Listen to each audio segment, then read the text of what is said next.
Hello, Game Talk for Gamers. I'm sitting here with the one and only, the Dak. What's up, man? What's up? Codex Ultramarines. Here it is. Yes. We're going to go through this bad boy together. So, there's two new supplements, right? There's the White Scars and there's the Ultramarines. Of the two, this is the better one, in my opinion. Yes. It's got so much more in it. That doesn't mean this one isn't good, and if you like White Scars, it's great. I totally whack myself on the head. But this is good.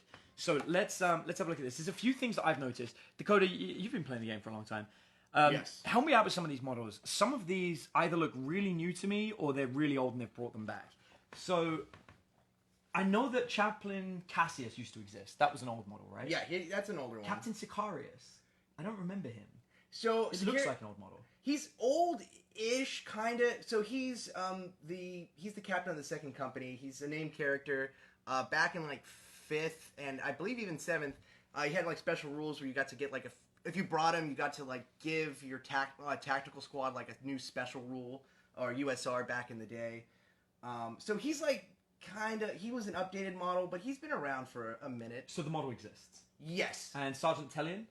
Tellian exists as well. He was a named character for scouts. He gives them some nice little benefits, usually a +1 to hit something. That's cool. Okay, so but what I like about it is they've got the actual models. They've got Sergeant Cronus here as well. Has there ever been a model for Sergeant Cronus? That model I recognize. Yes. I don't know if there's anything special, but this guy I don't recognize. I think they just converted it in. I think he's just converted. Which is a shame. I was hoping for a Sergeant Cronus model. I mean, you could cut him in half. Yeah, you absolutely and could. Get two, cut him in half, and stick him on. Right, a vehicle. absolutely could. So, Jason, good to see you. Let's have a look at here. So we've got Marnius Kalgar. One of the big things here, you can reroll hit rolls. They made that change rather than failed hit rolls. Which is so big, because previously if there was a -1 modifier, or more in some cases, those dice were just dead. You didn't get to reroll them. It's like you're hitting on 4s, all those 3s were dead. -2, you were missing on 3s and 4s, and you chuck them like they were misses. So this makes your rerolls way better, and it makes your your hit roll efficiency just considerably better because you're picking those dice. And it makes the game easier to play. It also does so much easier. It does. You don't have to go and pick through there's a 3. It makes it a lot easier to deal with. So then we've got Chaplin Casius, which has the new litanies of hate roll, which we explained in our other video, Codex Space Marines. So he can pick a litany, but he gets 2 litanies from the Litany of Battle. So he can pick and choose which one he does. That's pretty good. And he can recite 2 that he knows, which is pretty good. That's pretty sweet. So Chaplin Casius is a double litany guy. So that's pretty epic, considering there's a lot of close combat ones. Like, you can get bonuses to charge and reroll failed hits.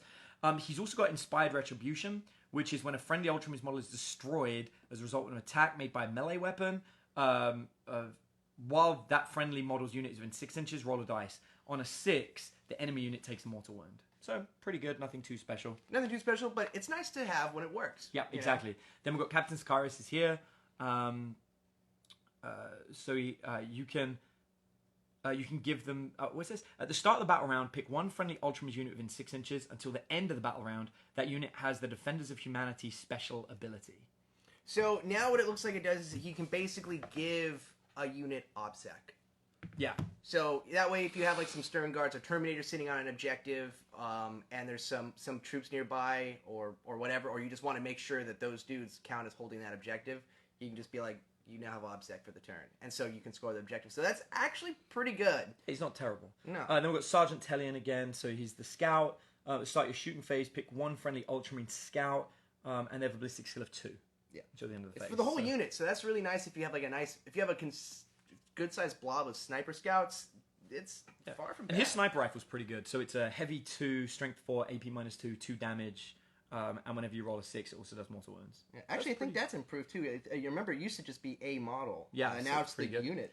We had a question about Cronus before. Some people were asking about... Jason, no one can use the same litany twice, just so you know. So it's not just him. No one's allowed to. Yeah. Ease my pain on Sergeant Cronus. Cronus can be in a Rhino, Razorback, Predator, Vindicator, Whirlwind, Hunter, Stalker, or Land Raider. It has a 2-up ballistic skill, and at the start of your turns, the model regains 1 wound. And then when he dies, he pops out and he can start playing. So, yeah, there you go. That's pretty much him. Then we've got the Chapter Ancient, same as before, Chapter Champion. This is pretty good. When resolving an attack made with a melee weapon against him, -1 from the hit roll because he's good at parrying. It's pretty good. Other than that, he looks about the same as the other guys. Nothing too special there. You got the Honor Guard. Tyrannic War Veterans. These are cool. Yes. So 3 power for a vet and 3 War Veterans. And obviously there's points cost as well, but I'm just here with that. They've got the special issue bolt gun, which is strength 4, AP -2, 30-inch range. So it's essentially a better bolt rifle. They have 2 attacks, 1 wound. Bane of Tyranids. When resolving an attack against the Tyranids unit, reroll the hit roll and reroll the wound roll. So that's pretty good. It's like having Bobby G around, against Tyranids at all the time. So it's a niche unit, but it does come with special issue bolt guns, which is the same one that Sternguard get. Yeah, the special issue bolt guns makes it worth it, right? Yeah, it's absolutely. And if Tactical Doctrine's going, then they have the same AP as Plasma Gun. Yeah, right. Which is, it's strength 4, yes, but that's not nothing. Yeah, it's pretty epic. And actually, I forget if it's one. I think it's one of these ones I didn't mention. Veterans of the Long War. There is a version of that now for Sternguard. For Sternguard, yeah. Mm-hmm. Yeah. Yeah, it's +1 to wound rolls. It's masterful. Yeah, add 1 to wound rolls. Yeah. So Sternguard only. It doesn't work on these guys. I wonder if they've got a version though. They might have. That would be amazing. That would be really okay. Courage and Honor. All right. So these are the Ultramarine special abilities. There's some pretty cool stuff. Richard asked for the price on the tyrannic war vets. Let's have a look here. Interesting. Are they not? Where are you points costs? Huh. It's fascinating. What? Nope. No. Cannot see points costs. Whatever you decide it is, then. That's fascinating. There's no way they put it before. Oh, here we go. They did. Put it at the front. Yeah. Tyrannic War veterans are 16 points each. So, Bobby G's 350 points. Oh, that's nice. Oh, this all includes war gear. Oh, because they're all special. They're all like name dudes or particularly special. Oh, that's the point. Robat Gilliman had some changes. He got nerfed a bit. He only rerolls wound rolls of a 1 now instead of all wound rolls. But he does reroll hit rolls, so he's got that cool new rule. At least he got cheaper too. Jason Collins said Litany can give +1 to wound to them because that's nice. Yeah, that was one of the litanies, right? Yes, it is. So, I do believe it actually. Just want to make sure it's not melee only. Yeah, I think it wasn't though. Yep, there you go. Yep, with a ranged weapon, add 1 to the wound roll. Absolutely. So that would work. Bobby G, it's a heavy nerf not being able to reroll wounds. That is pretty huge. Yeah, that was. It's still ones, but it's basically now the same thing you get with the lieutenant. So it's not quite as great as it was. But reroll all hit rolls. It's fine, and he's 350 points now, so that's he's a point drop too. And he's still a monster in combat and stuff. Like for the most part, like his stat line hasn't changed. He's still scary and will do damage in close combat. Now the Signs of Gulliman is the big rule. So this is when the tactical doctrine is active. So that means when your rapid fire guns are doing AP -1 and your assault weapons, the models that move in your movement phase but don't advance or fall back can make attacks with ranged weapons as if they remained stationary. So good. That means your Bolt of Discipline is firing at full range. So good. Yeah, that's absolutely huge. Then you've got Chapter Relics, of course, same as always. We've got some Warlord traits. I don't think there's anything. There's 6 here for the Ultramarines now. That's more than before, right? Dedicated. So let's look. Well, they only have one truly dedicated. Yeah, exactly. So here they've got Adept of the Codex, which is this was huge. Roll a d6 on a 5-up. You can when you spend a for each command point used to spend on a stratagem on a 5-up, you gain the command point back, but you can only get 1 back per battle round. So they've worded that in there. Yeah. Master of Strategy. Once per battle round, as long as your warlord's on the battlefield, pick a friendly Ultramarines unit within 6 inches. Until the end of the battle round, whenever this unit makes an attack, the tactical doctrine is considered to be active. So you can force it. That's pretty good. Yeah. Calm Under Fire. When resolving an attack with a ranged weapon by a friendly Ultramarines model, in a turn in which that model fell back, do not subtract 1 from the roll. So when they leave and shoot, that's pretty good. Paragon of War. Resolving attacks made by the Warlord, unmodified rolls of 6 inflict a mortal wound in addition to damage. Wound rolls. And that's pretty good. Nobility Made Manifest. Friendly Ultramarines infantry units and biker units can perform heroic convention as if they were characters while they're within 6 inches of the Warlord. Pretty good. And Warden of Macragge, the Warlord can perform a heroic intervention within 6 inches instead of 3. So that's pretty nice. Cronus. Robat Gilliman has Nobility Made Manifest now. So he's the one that lets everyone make heroic interventions while they're nearby. So pretty cool. Minus Calgar has Adept of the Codex. So Marnie's Calgar might actually be a little bit better than Bobby G right now. Yeah, because he comes with the command point 1. I don't know. Just worth thinking about.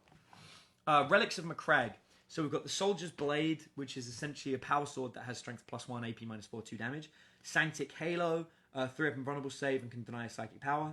Standard of Macragge, add 1 to attacks characteristics of models while they're within 6 inches. And Ultramarines automatically pass morale tests. Armor of Cronus for Terminator, 4 up invulnerable save and half damage. It's pretty good. Gives you a mini Abaddon. Helm of Sentia, reroll hit roll of 1 and reroll wound roll of 1. And when resolving an attack made by that model against Adepts Astartes or Heretics, add 1 to the hit and 1 to the wound roll. It's interesting. Doesn't like Space Marines still. Vengeance of Ultramar. It's a gun. It's rapid fire 4. It's crazy. 8 shots. It's nuts. Yeah. And then a Torrentian Cloak. 5 up invulnerable save and regain D3 lost wounds per turn.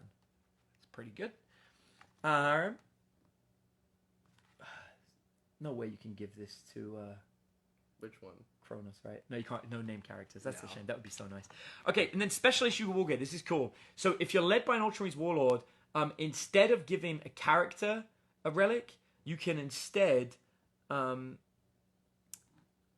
can give one of these to where is it? Let's try to word this right. Okay, if your army is led by an Ultramarines Warlord or Warlord from an Ultramarines chapter, you can give them special issue war gear relics to an Ultramarines character model from your army or a character model from your army that is drawn from them instead of giving them a relic. These are considered to be chapter relics for rules purposes. So this is like special issue war gear instead of relics. I don't see what the big difference is here. So the biggest one though is... This is for Warlords only. The relics are only for Warlords. Really? No. If your army's a Ultramarines Warlord. What's the big difference here? I'm not seeing a difference between them. Well, namely this one, it applies to successor chapters. See, that's the big key one. Okay, that's the big difference. Thank you. So the relics can only be used to the Ultramarines. These, the special issue Wargoer is for the successor chapters. Now, there is a way to cheat in a relic from Relic of Macragge, the big Ultramarine relics. There is a way to cheat it into a successor chapter with a stratagem where it's basically like honored by Macragge and they hand you a piece of really, really nice war gear. But what's interesting is that all this stuff, with another CP spent, you can give one of these to a sergeant. Yeah, I saw that. Yeah, that's right. That's in the Ultramarines book, right? It's in the Ultramarines book and the Codex. And it's in the core Codex? Yeah. Oh, that's cool. Can you find me which one it is? Just so yeah, this will enable you to give a sergeant a relic, which is pretty cool. So the Adamantine Mantle, whenever you lose a wound on a 5 or 6, you don't. The Artificer Armor, you get a 2-up save and a 5 invulnerable save. Mastercraft Weapon, +1 damage. Digital Weapons, that's pretty cool. I remember those from back in the day. Yeah, I know. Those were You so get fun. +1 additional attack in close combat, and when resolving the attack, if a hit is scored, they get a mortal wound instead. So that's pretty nice. Reliquary of Vengeance, at the start of the fight phase, you can reveal it. If you do, add 1 to attacks characteristics of friendly models within 6 inches. Seal of Oath, at the start of the first battle round before the first turn begins, pick an enemy unit, reroll hit rolls and wound rolls for friendly models attacking that unit. Hell Fury Bolts. Select 1 bolt weapon. When the bearer shoots that weapon, you can choose it to fire a Hell Fury Bolt. Only make 1 attack, but if it hits, it inflicts a mortal wound. And the Sunwreath Pistol is basically Pistol 2, Strength 8, AP -3, 2 damage. It's a better plasma pistol. Yeah. And then we get onto the stratagems. So there's some really cool Ultramarine stratagems, and there's a whole bunch of them. And there's also Ultramarines have their own psychic power list. So the stratagems here, we've got the Martial Precision. You use this before resolving an attack made by an Ultramarines model. Do not make a hit roll. It automatically hits. But that's only for 1 model. So it's 1 command point for 1 model. You're probably going to use that on like a Dreadnought or something. Then we've got Vengeance for Calth. When you resolve an attack against word bearers, you can reroll hit roll and wound roll. It's cool, nice and fluffy. Yeah, very fluffy choice. What's this? Yeah, you know what? I guess I was wrong. I think it's because each of the supplements has that option. But yeah, it feels like it's a supplement. It's a supplement one. Yeah, it's Honored Sergeant is the one. 1 command point. Pick an Ultramarines model from your army that has the word Sergeant. They can have a special issue Wargear relic, even though they're not a character. Which means you can give 1 Artificer Armor, so you can have just 1 Sergeant running around with a 2-up save in a group of dudes with 3-up saves, which is actually kind of nice. There can only be one of the following. You can either give them a Mastercraft Weapon, Digital Weapons, Hell Fury Bolts, or the Sunwrath Pistol. Pretty cool. Yeah. Everyone has to be different. Inspiring Command. increase 1 command point, increase the range of a chapter master, captain, or lieutenant's thing by 3 inches. Pretty cool. Cycle of War. If the Assault Doctrine was active, you can make it so it's the Devastator. That's pretty good. You can jump for the Ultramarines from Assault to Devastator. Rapid Redeployment. At the start of the first battle round before the first turn, pick 3 Ultramarines from your army, remove them, and then set them up again as described in the deployment section. That's really good. That's really nice. Just talk to anybody who plays Genestealer Cold about being able to mess around with deployment. That's really nice. This is crazy. 1 command point. When an Ultramarines infantry or Ultramarines biker is chosen to shoot in the shooting phase or fight in the fight phase, if it has the troops battlefield roll until the end of the phase, when resolving an attack made by that unit, reroll a hit roll. Otherwise, until the end of that phase, when resolving an attack, reroll a hit roll of a 1. That's pretty good. Yeah, it's 1 CP. Yeah, it's really not that bad. Avenge the Fallen. Use the stratagem when an Ultramarines unit from your army is destroyed as a result of an attack made by an enemy unit until the end of the battle. When resolving an attack made by an Ultramarines model reroll, against that enemy unit, reroll hit rolls of a 1. So it's pretty good. But it's nice. It's only 1 CP, but it does last for the whole battle until that unit's dead. Yeah, that's pretty big. Richard's talking about the relics being a huge deal. It's an absolute huge deal, man. Yeah. Courage and Honor. Use it at the start of the morale phase. Add 1 to leadership for Ultramarines. Tactical Expertise. It's 2 command points. If the Tactical Doctrine is active until the start of the next battle round, when resolving an attack with rapid fire assault weapons, wound rolls of 6 increases an additional 1. So only once per battle. That's crazy. So and it's army wide. Yeah, that's army wide. Yeah. 2 command points, your entire army. 6s give you an additional extra -1 AP. Fallback and re-engage. When you fall back, it costs 1 command point if the unit has Codex Discipline. Otherwise, it costs 2. The unit can shoot and charge this turn. If the unit has the Codex Discipline chapter tactic, the hit roll penalty from the tactic falling back and shooting does not apply. Which is super nice. Yeah, that's absolutely amazing. It's 1 command point if it has Codex Discipline. Otherwise, it's 2. So basically, that means whether your entire army's Ultramarines. Yeah, if you're Ultramarines, it's better. If you've got soup though, then it's going to cost you 2 command points, and you still get the penalty for shooting. Yeah. Defensive focus. Use it after an Ultramarines unit is chosen to be charged. Pick up 3 other Ultramarine units within 1 inch, and they can fight Overwatch as well. So all right, Tau. Yeah. Ultra Tau. Tau Marines. Tau Marines. They just saw that and they're like, why don't we do that? Yeah. Exemplar after chapter. 1 command point after an Ultramarines model that is not a named character is your Warlord, can generate an additional Warlord trait for them. That's nice. You can just kind of double down. It's actually pretty cool. I can't see anything that tells me that I can't do that for Gulliman. Because he's a named character? So that means I could take Gulliman as my Warlord, spend 1 command point, and then refund my command points by giving him Adept of the Codex. No, because it says not a name. Not a name character. I do see. Okay, good call, good spot. All right, that's such a shame. That would have been amazing. That would have been too good. Can you go over the psychic table that they have? I'm absolutely going to. Squad doctrines. At the start of your movement phase, pick an infantry or Ultramarines biker unit, and then pick Devastator Tactical Assault until the start of the next phase. They gain the benefit of that combat doctrine. It's 1 command point. It's really nice, actually. That's actually really, really nice, because sometimes you might just want that dev squad to also get that extra point. Like, you have a heavy bolter dev squad being able to just be like, you know what, it's a tactical doctrine. I want them to be able to move and shoot and get the extra AP bonus. This is pretty cool. Tactical Insight. Pay 2 command points. After generating your tactical objectives, if your Warlord's on the battlefield, discard them and generate new ones. Once per battle. If you play Maelstrom, that's actually really, really nice. Yeah, it's really powerful. And then Honored by Macragge. Use it after nominating a model drawn from a successor chapter to be a Warlord. You can give 1 Relic of Macragge to a character model from your army that is drawn from the Ultramarine successor chapter, instead of giving them special issue war gear. Or you can pick a chapter 8 from Code of Space Marines. If you do, replace the Ultramarines keyword in all instances in that relic with the chapter. That's pretty cool. Indomitus Disciplines for you, Mr. Richard Cruz. This is the Ultramarine Psychic Powers. Number 1, Precognition. Warp charge value of 5.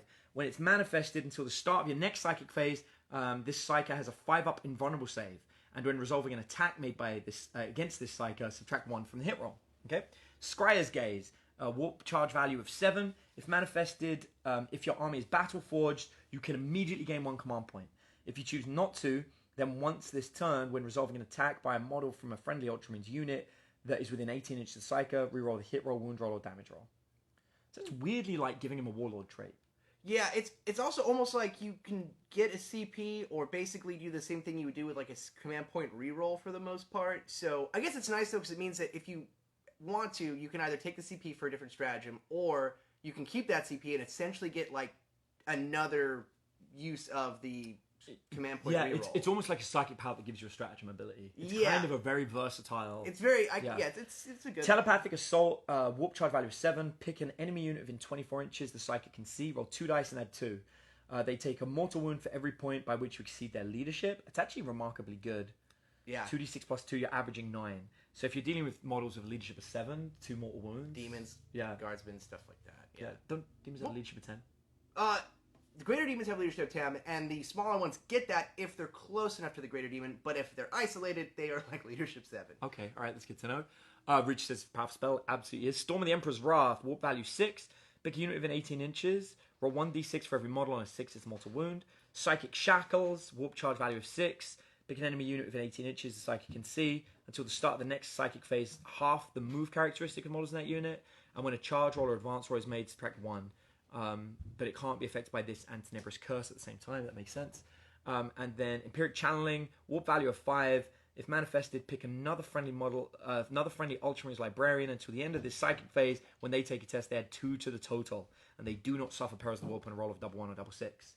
Actually, pretty good. That's It's like really, boost another Psyker. especially if you want to do something like Null Zone, because I think the cost of warps of Null Zone is like 8. It's like kind of high up there. So getting that plus 2 to the roll is actually pretty nice, especially when you need it to go off.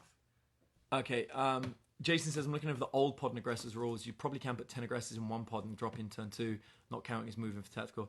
You can't put aggressors in a drop pod. No, Primaris still do not get to ride in the regular dudes' transports. So that's it for the Ultramarines Codex. We're now about to do the White Scars Supplement Codex. So I'm going to hang up on this one. I'm going to tune in for the next one. If you want to see what's in White Scars, this is big. Come check it out.